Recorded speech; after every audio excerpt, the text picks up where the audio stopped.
We here with Sara, you feel me? All right, tell us about yourself. My name is AnneSara, better known as Sara. I am 26 years old. I was born in Port-au-Prince, Haiti. Came to Philadelphia, Pennsylvania at the age of 2. I was raised to be a dancer, a model, um, the only child at that. So I might be a little You only child? spoiled. Yeah. Really? Okay. Yeah. Okay. But I never felt like I was the only child. I always was raised with like my cousins. Like my mom's a twin, so I was raised with her sister kids, and so I call them my brothers and sisters too. Okay. Yeah, so I went to college, high school, all of that in Philadelphia. I was going to college studying public relations and advertising communications to be a news reporter. You wouldn't think, that person would go into that field wanting to be a news reporter, but there was like, not too many options at my college at that moment. But I was able to do an internship at a television station, but it was behind the scenes. Graduated and was like working customer service jobs. That was not it. And for me as a person, like I'm a go-getter. So, once I know my potential, I'm going to like go for something. So I just kept up connected with different people who were in a newsroom. And then from there, that led me to moving to Florida, further in my education. And then 9 months in, I was in Florida for a year and a half. So it was like 9 months in, I already knew that I was going to get the job that I wanted, which was my dream job of just working for the news. My dream job, though, was wanting to be a news anchor. So I got a position to be a news reporter. You have to start there in North Dakota, and that's where I am today. Okay. So then, like with the advertising communications, it's I'll be honest, it's like it was never a degree that I took serious because it was like communications. Like what they teach you communication, how to talk to people? So this, they did public speaking, but it was more like the background theory of like communication. Background theory of how to talk? No, just of like different ways of communication. The way you write things like essays and stuff like that. But it wasn't more like news writing. So that's why it was so different for me, because it was more like I was learning like the background history of stuff and, who developed.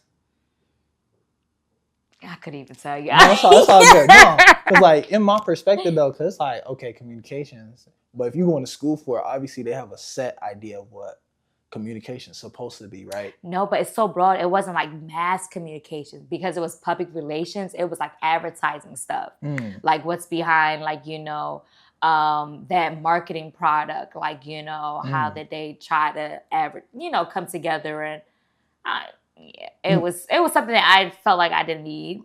You didn't need. You did that so you can get into reporting, right? Yeah. Oh, so how many years was that? Like 2? 4. 4 years. 4 years. Dang. So what was that like? What was the experience like? Was it fun going to school? Was it like? It was college, so I'm away from home. You getting turned? Yeah, definitely. And I was independent. And I think that's what I love the most, because I was already growing up as an only child. So to have that independency, I got to step away from my mom, be an adult. Yeah, stuff like that. Should I be looking here or at you? You can look at me. Okay. Yeah, Does it look weird? No. Okay. No, you chilling. Okay. Damn. Yeah, independence. Mom. Yeah, so I got to like get away from my mom and stuff like that.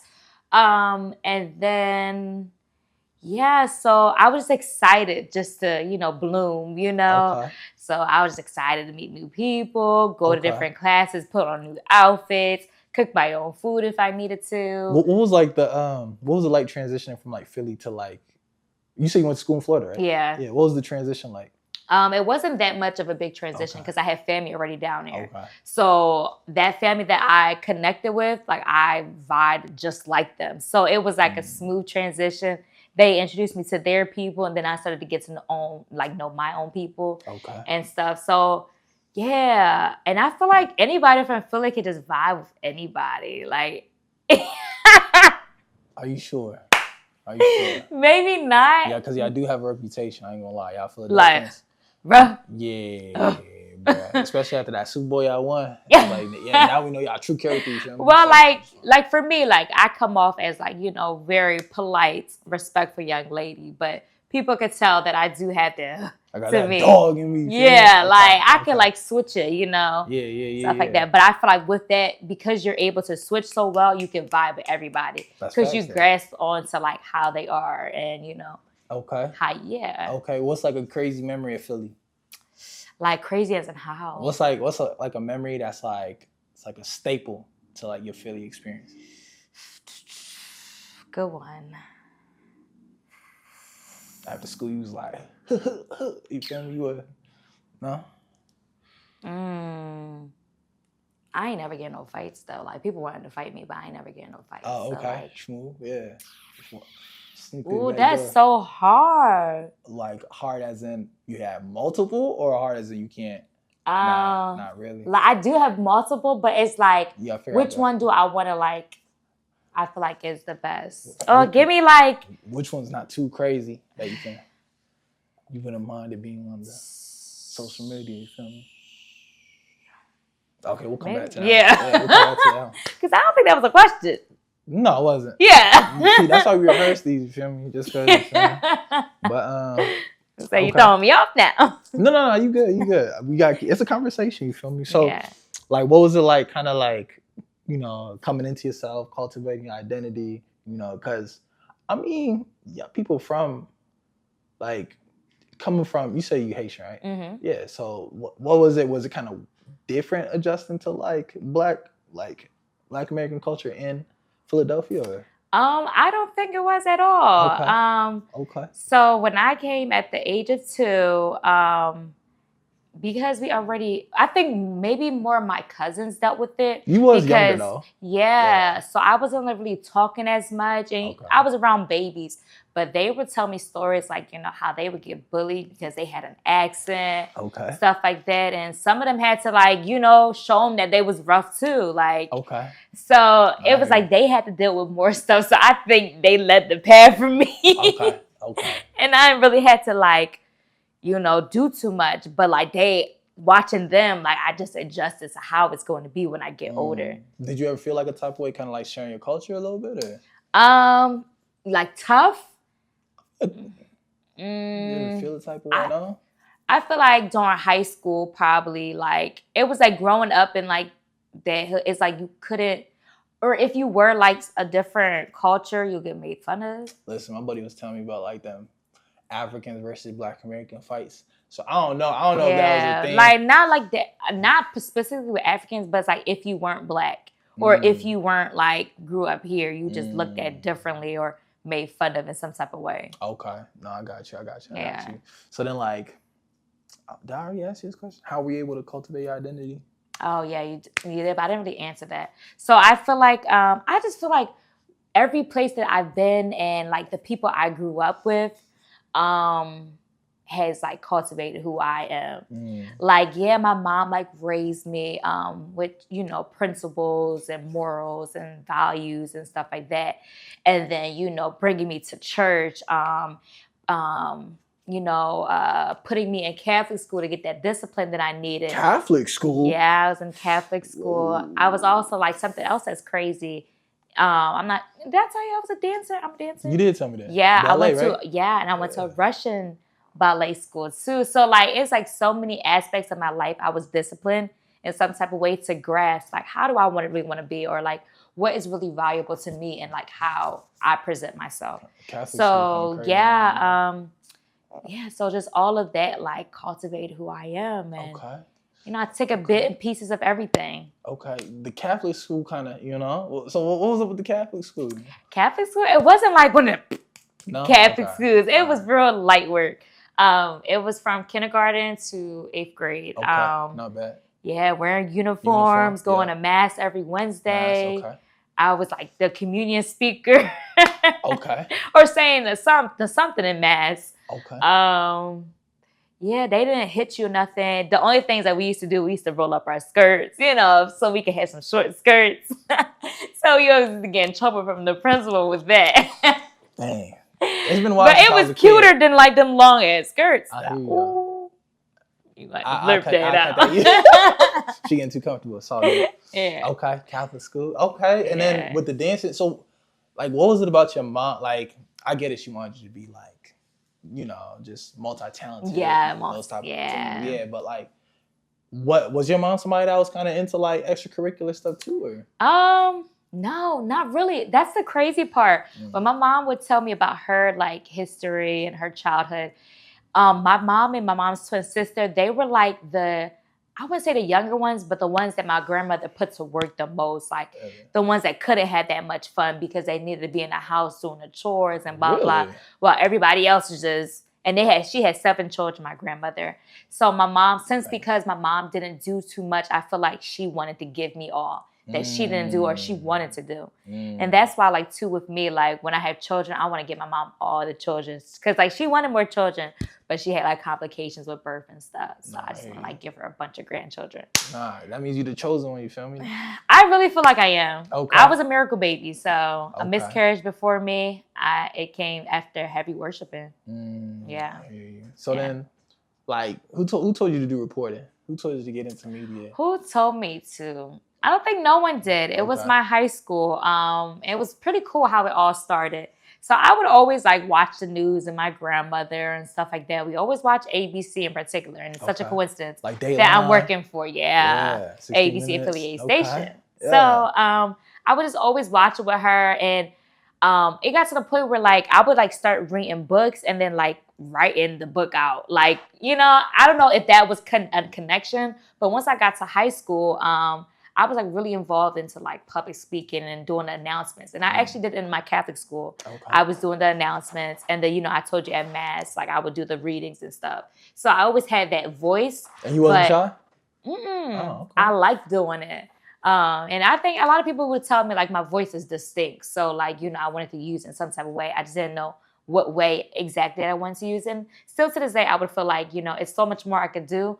And I'm still trying to figure it out what exactly I want to do. Right. Yeah. Right. So back to that story. So high school, we were doing the announcements, but we were doing it on our advisor's like webcam. And we was at school announcing something cute, fun, or whatever. And we caught the attention of a news station in Philadelphia, WHYY. And after that, they came in and basically like interned us, changed a whole classroom to like a broadcasting station. Really? Yeah, and like really mentored us through it all and stuff. So I went from being a shout out girl to a weather anchor or meteorologist, I would say, to a co-anchor. Yeah, we had like our news announcements. It kept growing each year. So from the time I started in 10th grade all the way to 12th. And so once it came to that senior year, I'm talking to my advisor about what I want to go to college for. So I'm like, I'm in this healthcare program. Everybody in the family is in healthcare. That's where the money's at. So you should be I'm going to be a pharmacist. Oh, pharmacist. Okay. Okay. And she's like, okay, Sara. Like, is that you though? Yeah. She's like, you've been doing all of this through high school, and now all of a sudden you want to be a pharmacist? Is that really what you want to do? Right. I was like, yeah. And, I got into school, started taking those chemistry classes. That was kicked me. So 3 weeks in, it was like to the point where I didn't want to study. I didn't want to do the homework. It was just too hard for me. Boring. You was in Florida, right? No, I was in PA still. And classes were boring. Boring. Like the only thing I loved was the labs. Because doing different chemicals and stuff like that. But did I know what I was doing? No. It was like to the point where I just gave up. So I went to the Career Development Center, took a test. They did like a little survey, and then they interview you. They're telling me everything that my advisor was telling me back in high school. Like, your theme is like very public speaking. So you have great sociable skills, like communication. And so that's when I went into that route.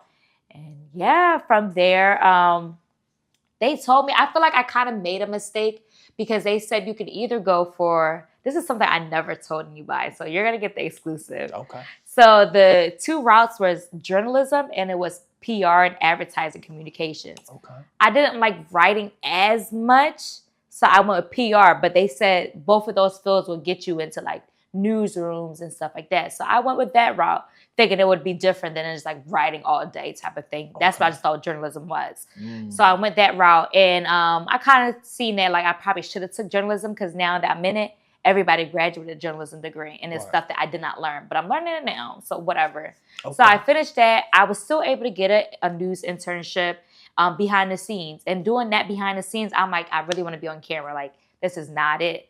So I continued applying and stuff like that until I met someone when I graduated. She told me that I need a demo reel. At that moment, I didn't know what a demo reel was. That's when I knew I went to school for the wrong major, because every reporter knows what a demo reel is. So from that point on, she was like, you can either go back to school or just do it yourself. And I'm like, I want to learn how to do it. I don't want to just put work out there and a job hires me and I really don't know how to do it, you know? Okay. Boom, once I graduated, I seen that like I wasn't going to get into the newsroom because those were the requirements and I did not know anybody. And it was like, I feel like right now too, like I wish like I had that connection. I had some connections, but. What do you mean connection though? Like in the newsroom, like people who could have like helped and stuff, but people didn't believe in me then. And I really felt like just being in Philadelphia, like I didn't get the support that I needed. Well, what made, why would people not believe in you though? Like they believe in you to go to a pharmacy school. That's like 8 years. Yeah, but that was like more like family. But I feel like too with the newsroom, it was like, if you don't know nobody, they don't think it's realistic. Oh, I hear you though. That like, it's that type of field. Yeah. So, you know, I had to like keep on like climbing up the ladder so that I could see how real this could be or whatever. So I happened to connect with a high school teacher who connected me with her husband's mother. And he was like telling me, or she was telling me that all that I needed and stuff like that. So once I figured out like, okay, I'm gonna just go back to school, I started looking for different schools. And at that point, I wanted to move away from Philadelphia either way. And I kept looking at everything down the South. And it was either master's, like a 4-year or 2-year, or it was like, you know, technical trade schools and stuff like that. And technically I called this because I went to a technical school. I call it my master's because period, it got me what I need to get. And it was more at further education. So that's when I went there. It said 11 months. It was 11 months. So from that point on, I went there, moved all my stuff. I made sure, I made a plan. I lived with my family, this and that, or whatever. And I was just working towards that goal of like going to different events, doing what they tell me to do. But that school was like giving me like all the equipment to actually go out and do it. And I had like a team of people who wanted to help me. So it was like, Florida was like a eye opener. Like I did not expect people to really believe in me, really want to like support me and stuff like that. And so it got to the point where like I probably filmed like four stories, put them together, start posting them on Facebook, every social media site. You still got those video footage? Yeah, actually, I think I sent one to you. No, I have to. Okay. No. Yeah, one of my very first ones. do you remember what it was about? Yeah, so it's the Orlando Magic, but Kirk Franklin was coming to perform. With what's that? Maverick City Music at the Amway Center. It's not called the Amway Center no more. It's called the Kia Center. But the Orlando Magic people play there too. So it's like a really big stadium, and like he was just coming to perform. So just highlighting that event and stuff like that. Really? And just and I did it on my own. You know, it might not be the most well formatted as what our story should be, but back then it was. Yeah, no, I mean, from experience, I noticed that like people let the idea of professionalism kind of like hold them back from like actually that creativity. Yeah, and it's like I feel like that amateurness kind of adds like a uniqueness as well. Yeah, so I like that too, you know. But like, oh my gosh, like yesterday I did a story and I feel like I did too much, like, but it was like a cool story. So yeah, the story was like, oh, the last day of summer for a lot of kids because they going back to school. So you know, I'm catching up. So I had like a kindergartner and then like a 5th grader and a 7th grader, and it was real chill, like. But me at the end, because they talk about, oh, they just going to the park their last day, or they're going to Twin Cities. And I did like a little stand. I said, now, if it was my last day of school, I would be on my couch. Yo, you doing too much, bro. All right, what are you doing? Now I know what you're talking about. Come on now. But I said, I did too much. Oh, yeah, you doing. I was like, oh, but I was like, yeah, you doing too much, bro. But they put it on air, right? Okay. And nobody said nothing after that, but the photographer she loved it. But I came to her, I said, I think I did a little too much. She said, I thought it was cute. They finna see on TV, like, what is this lady doing? But okay. I mean, you got it though. I feel like that is something that you bring though to this era. You feel me? Yeah. So it's like, no, we appreciate it though. You know, we want to see something different. You know, Right? folks been watching the news for like how many years? And it's like, you might be their first. You feel me? No, for real, the first black person. First colored experience. You know? What? Yeah, you feel me? Nothing. But no, that's good. So what has it been like? This is your first reporting gig, right? Mm-hmm. So what has that been like? But it's been worthwhile. The beginning was rough, just because I'm moving from a whole different area. So from Florida to North Dakota. Tell them about your journey. 26-hour drive. Yeah. You should have been a trucker. Took probably what? 4 days? 4 days? 3 days. Because you'd have to stop, right? Yeah, 3-4 days or whatever. Got there. Was you scared a little bit? No, I wasn't by myself though, so I wasn't scared. Yeah. But I moved to North Dakota on the coldest day. One of the coldest days in February. Wasn't snowing though, but it was cold. So moving all that stuff in was a lot. But I was able to get in, very smooth transition. 26 hours. Yeah. Wow. I didn't even sleep that much. I was just excited to start the job, really. So the job started I had like the whole weekend, and it started on Monday, went into work, this and that. And so from that point on, it was like challenging. But hold on. 26 hours, you didn't drive by yourself, right? No. Okay, so you drive a little bit then. Yeah, somebody else, yeah. Okay. Like from my experience, it's like I didn't know you could sleep on the road. Like I thought you driving, but I started. What? You don't stop or anything? You wouldn't stop? No, because it's like you trying to get somewhere, so it's like, all right, you keep going. But I remember like I was trucking. And like I said, I didn't know you could sleep driving the truck until I started trucking, you feel me? And my head started bobbing like this. Oh my God. And then bro, like, yo, wake up. Yeah, trucks I always see trucks drifting. What do you mean? Like when I'm driving, like if it was like early in the morning. Really? That's when I feel like I catch them the most, like swerving and stuff. No, but I respect it though, because it's kind of like a testament to like, you feel me? Yeah, like you going to fight for it or fight for chase your hot-bloodedness, you feel me? Driving chase 26 hours. But so it's been like, the reason why I say it's challenging because like I never did the job before. Like I did it for school, or like I learned it but never actually did it. Like my internship wasn't exactly what I would be doing. So it was like school again. So just learning all of that, and I just feel like it was hard because it was cold. I was lonely up here. New. It was like I was adjusting, and it was like a fast adjustment that I had to do. And so it wasn't until like I would say, as I moved here in February, October, I met Mariah. I tell you about. She was working at another station, another Black reporter, meteorologist, I would say. I connected with her, and I connected with a church out here in Northview, and that like helped me gain like the confidence that I needed again. So like. That drive that I needed, that confidence, everything to just push me to keep going. And so I said from there, like it was only up from there. And now I'm at a good point. So it was definitely worthwhile. I feel like it was God putting me to a test and seeing if I can like overcome it. Yeah. Okay. No, that's what's up. So let me see. So like besides reporting, like what else? Like what other things are you kind of into? Okay, so I tell you this already. I'm trying to start up my dance school. Yeah, online dance store, I would say. Online dance store. It was going to be a school, but... Maybe in the future, right? Yeah.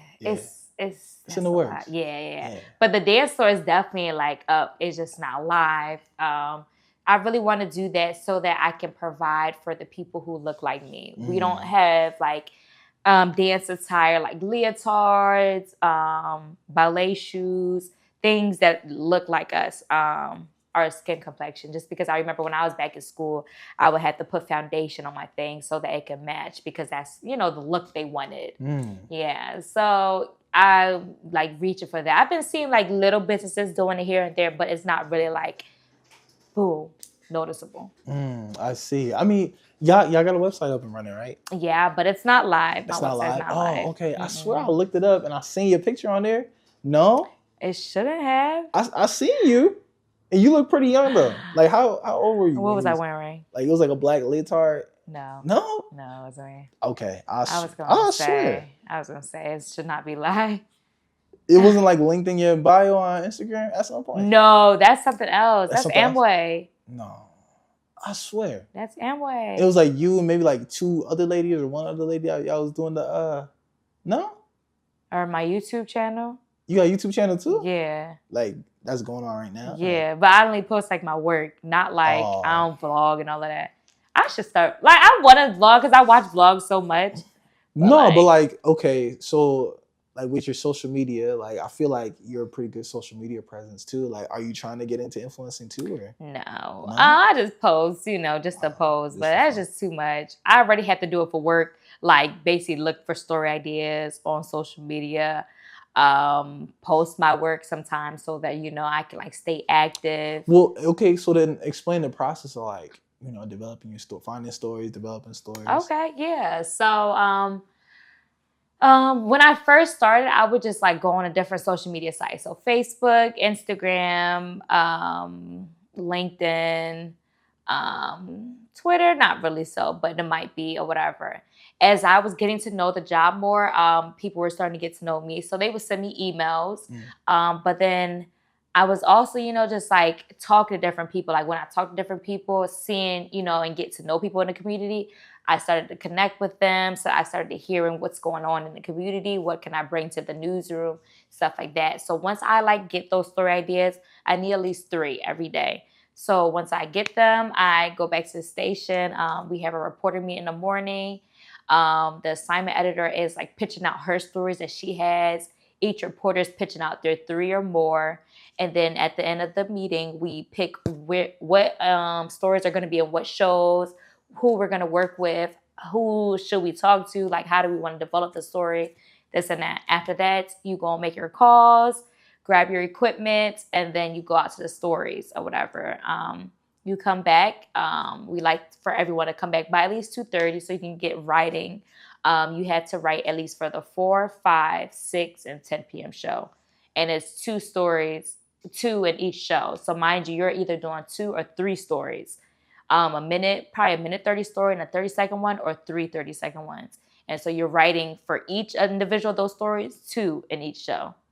So then is this 1 in each show, 2 in each. 2. Is this a routine that you develop yourself? Or no, you have to do it. That's like the job. No, but I'm like, that's a lot for in a 1 day time span, it's like quick with it. How long did it take you to kind of get good at that? I feel like a long time, like a year probably, to really get a good grasp of it. Like sometimes I feel like I still stumble, like can't get stuff in because it's like too coming too quick. Like it's tough. And that's one thing I feel like a lot of people don't like with the news because of that time strain. Right. Yeah. I guess, for some people, even for me too, like, I don't know if you ever had that feeling of like, dang, like, of inadequacy. Like when you're starting out. Yeah. You feel me? Like what was kind of like, how'd you kind of get? I feel like some days I don't. Like it's not like I had totally gotten over it, but I feel like having a life outside of work helped me.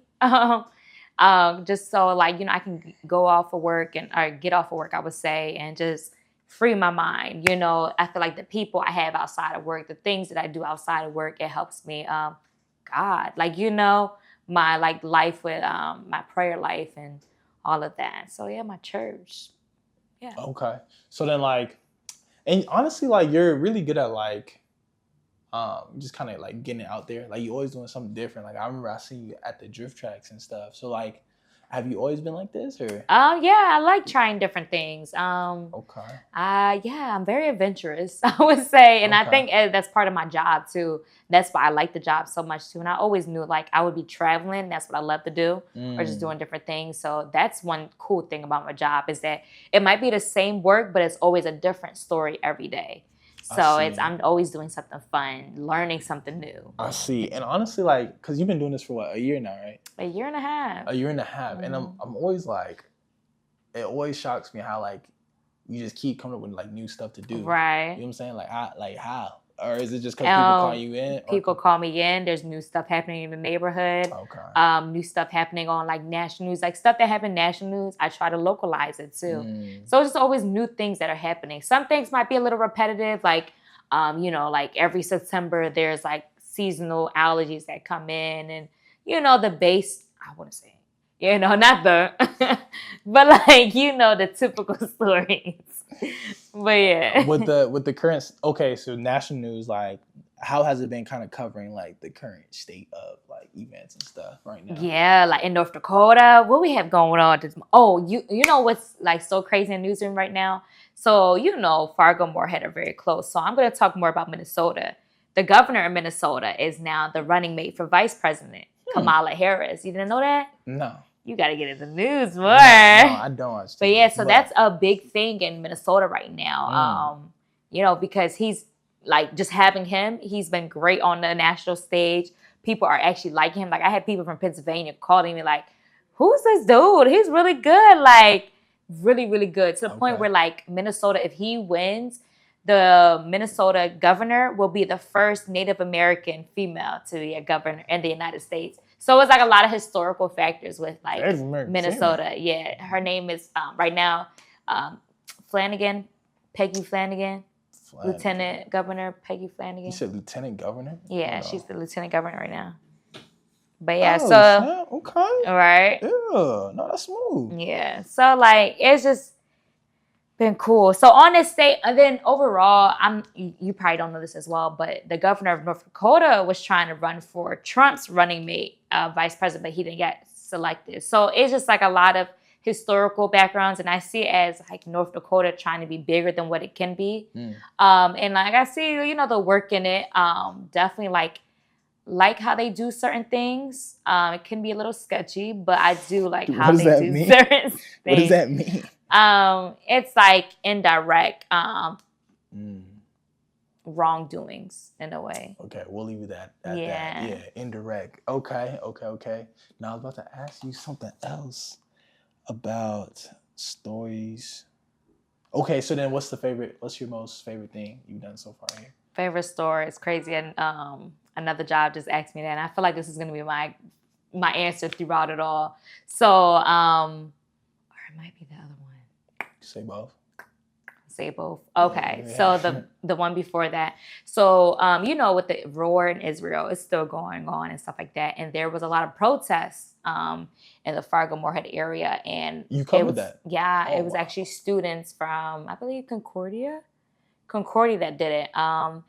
And they brought out a big crowd for it. And I loved it. It was cold, but the big crowd came out for that.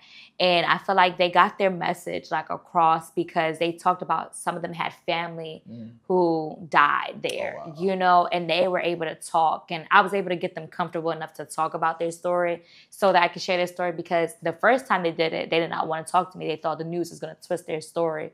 But I was able to catch a member in the community, and she just talked about it. So I guess when they saw that story, they saw, okay, she's not going to switch our words. She's going to tell it how it is, you know, what they told her. How many days did you do that? It was like one day. Oh, okay. It was like a quick march they did. Okay, gotcha. So they did another march, and more people came out to that. It was crazy. I was even seeing someone who was against everything that was going on, and he was like protesting there too. By himself? Yeah. But they kicked him out real quick. Yo. They kicked him out real quick. And so, yeah, so the people, like, they marched throughout downtown Fargo, chanting words like... how many marches did you go to? It was like two. Two of them. Free Palestine, just different things. And I was able to just capture that and tell their story. And it was real powerful. Real powerful. A lot of work, but it was powerful. Powerful. You got an accent. It's like, no. Do you feel like I'm not done. I got my other story. Okay. Yeah, other story. Yeah. No, my other story. Wait. Okay, yeah, go ahead. My other story was on this organization that improves eye care. And they've been around for like 62 years, and they never had anybody who was blind in the organization. And now that they got somebody, they wanted me to highlight that. And in that whole story. Why are you laughing? Why are you laughing?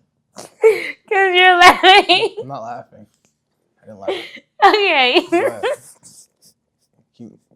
I was not laughing. Okay. But the thing that like touches me the most is because my uncle has glaucoma and he lost his eye care. His vision. My bad. His eye care. His vision or whatever. And from the time he lost his vision, he has always been like a strong man doing everything in the house that he can do. Like, he's always been strong-minded. I feel like he's even got stronger once he lost his eyesight, because he's building things around the house. How he old was renovated when he lost his eyesight. I would say, like, what, 40? He was, like, older, yeah. Oh, my God. So he's, like, 60 now. Glaucoma, man. What? Yeah. No, this is my uncle I'm talking about. Not the guy I did the story No, on. I know, but I'm still looking up glaucoma.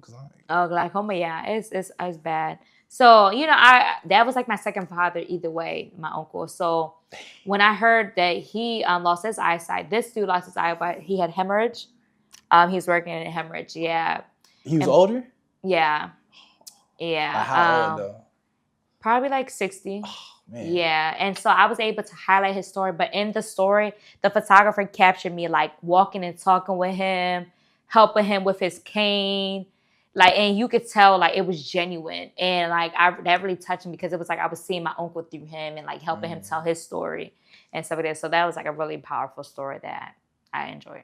Man, that's crazy, man. Do you feel like there are certain stories that like you can just tell better than everybody else because of your background? Yeah, or like people will listen. Just going off as, because I was gonna ask you about the whole pastime thing. Like, I'm sure that it's easier for you to connect with different audiences. Yeah. Right? So I guess, have you kind of seen it? Like, what stories have you kind of seen more examples of that? Yeah. So there was another one, the Immigrant Development Center out around here.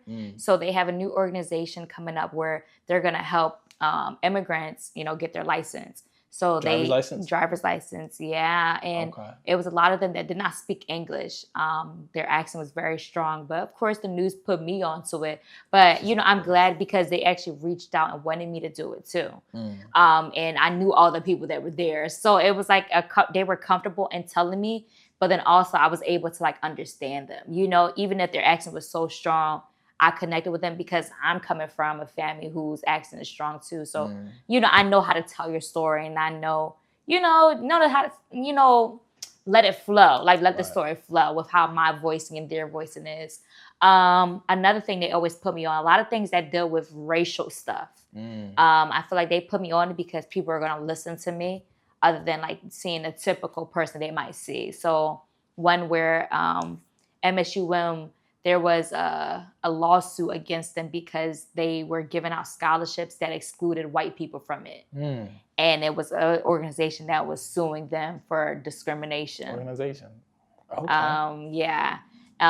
You know who Jared is. Yeah.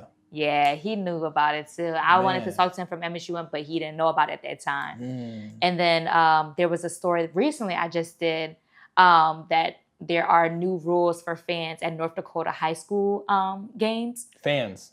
Yeah, like rules for fans. Because last year there was a game between Jamestown and Bismarck, and it was Native American players, and I guess it was other students in the background. And every time they would do a 3-pointer or doing anything, they would make monkey noises. They would call him the N-word and stuff like that, right? So it got to the point where they were like, all right, we need rules in place. And so I was having to be live saying racial taunting and had to use the monkey noise in the background of it so they can understand what was really going on. Huh. Yeah. You are a very professional person. Yeah. Okay. Yeah. There's some things you can do that I probably cannot do. I could tell. Yeah. So no, that's smooth. That's smooth. So then I guess being of Haitian descent, what has it been like kind of just navigating? You feel me? How in tune are you with your culture? Do you want to be more in tune? Have you been back to Haiti? I want to be more in tune for sure. Especially graduating from college and then even coming up here, seeing how close the African community, everybody who's African, hardcore, into their culture. And I feel like that was a lack for me because my mom was at the same time trying to learn English so much. So I became very Americanized to the point where once I'm with everybody in my family, then that's when I feel that Haitian culture really in. But if it's just me and my mom, it's kind of yeah, we Haitian, we cook this and this and that. She might talk, speak Creole or whatever, but it's not everything. You can understand it? Oh yeah, I understand it fluently. I speak it broken down. Broken I can see Creole. A sentence, but it'll be English words in it. Broken Creole. Okay. Yeah. So. Okay. Creole's like French, right? Just broken down French. Hood, like slang. Hood French. Yeah. And you speak hood Creole. Yeah. Broken Creole. I speak a little French too. Come on, Sally. Okay. Smooth. Okay, so then I guess like what would you we got kids trying to do something different, right? So like what would you tell them? Like what would you tell them to inspire them? Maybe they want to get into reporting, like how would they do that? Yeah, I would say follow your dream. Like this is like a tip I gave like my cousins, or always give my cousins too, as they're growing up. And I just was talking to one of them, letting them know like don't follow what people want you to do. Like follow what you really want to do. Like have fun with like high school. They're like seniors, like high school, college, or whatever at the moment. But like stay focused as to what you really want to do, because it's so much that you can do, right? Like, so many options, but like really tune into like what you like and stuff like that. But yeah, if people want to get into what I'm doing, start now with just watching the news, seeing what they do. And then I don't really know if you're going to be here researching. forever. You feel me? So it's like you might need more people like you. We definitely are, but I feel like I'm paving the way at my station too, because they're starting to see how they need to accommodate, a Black person, like with their hair textures and stuff like that. What can they wear? How can they look on camera? If they need lighting, stuff like that. So I'm paving the way, and I'm hoping that more like Black females come in. Come in. But yeah. If they really want to get into it, connect with people. Connect. That's really all it is. I really feel like, get your degree in like journalism, communications, any of that. Definitely, get the feel of how to work a camera. They're going to teach you, but I feel like if you kind of know the basics of like videography, it's going to be easy for you to transition into like news. What kind of degree do you need to? Either journalism or mass communications. Okay. Gotcha. Yeah. Okay. Smooth. So, I mean, hey, that's all the questions I got. Is there anything else you want to say, or you want to shout anybody out? Or I don't know. Thank you so much for having me on this. I've been waiting for how long? Stop. Yeah. All right. But yeah, like I said, I really appreciate you for sitting down with us, and yeah, thank you very much. So. Deuces. I feel like that's gonna be like a lot for you to edit. Yeah.